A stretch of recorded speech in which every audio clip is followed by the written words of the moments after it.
Drones, a technological advancement or an invasion of privacy?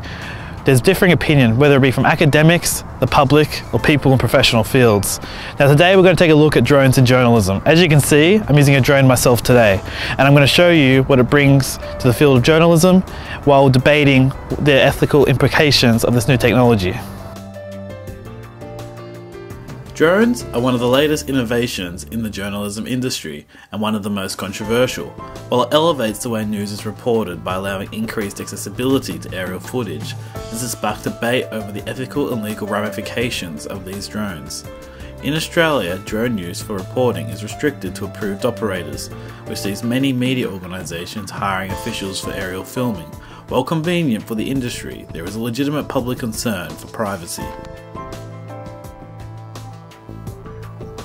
Do you consider drones to be an invasion of your privacy?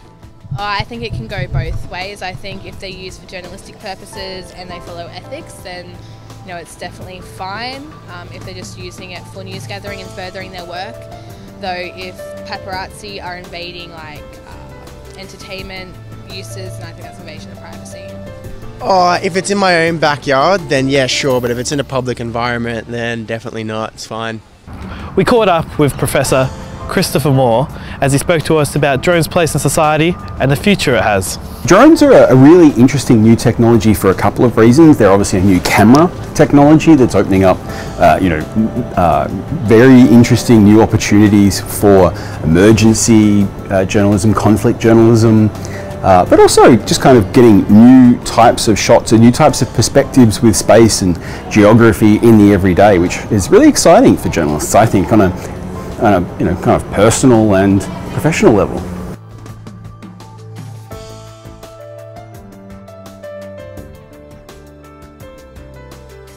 Of course, the connection to the military and the idea of surveillance with drones. There's the idea that somehow our sovereignty and our agency is being infringed by people flying drones. And then there's some fears about being caught on camera, being spied on. These are all typically what we call part of the cycle of moral panic to do with drones, and it's normal.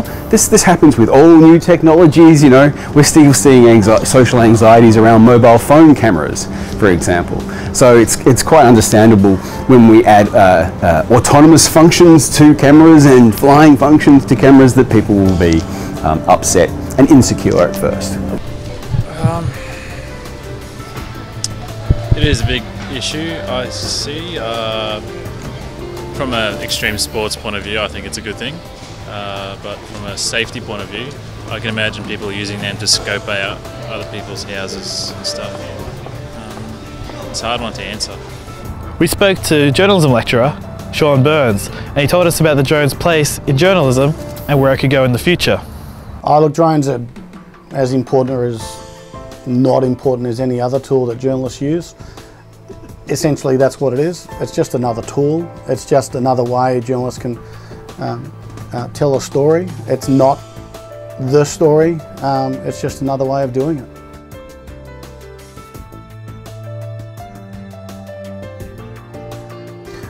I don't think people should be any more concerned about drones than any other tool that journalists use. If journalists work within ethical bounds, within moral codes, I think, and even within the bounds of the law, they're going to continue to do their jobs the way that we would expect them to do.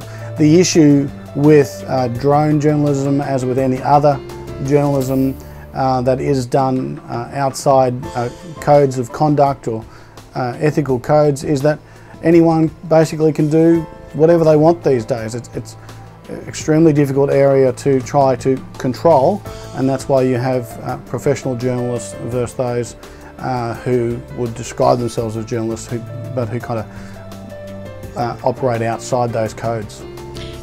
It's like, for example, if you are going on the road and there's going to be a camera, even a traffic camera, there's a board saying that there will be a traffic light camera ahead of you. If you are talking to somebody even in a call center, they will notify you that you will be recorded.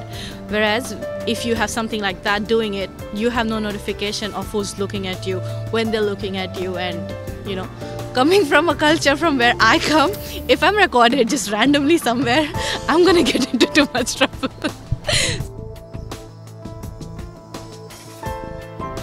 Only time will tell how the public will embrace drones, with concerns for privacy as present as ever, and the journalism industry always looking to evolve.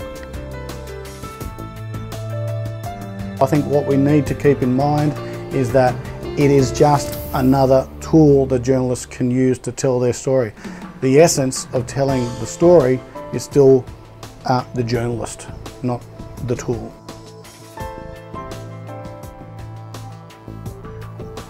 I think so. I think we're already seeing that it's not even the future, it's the present.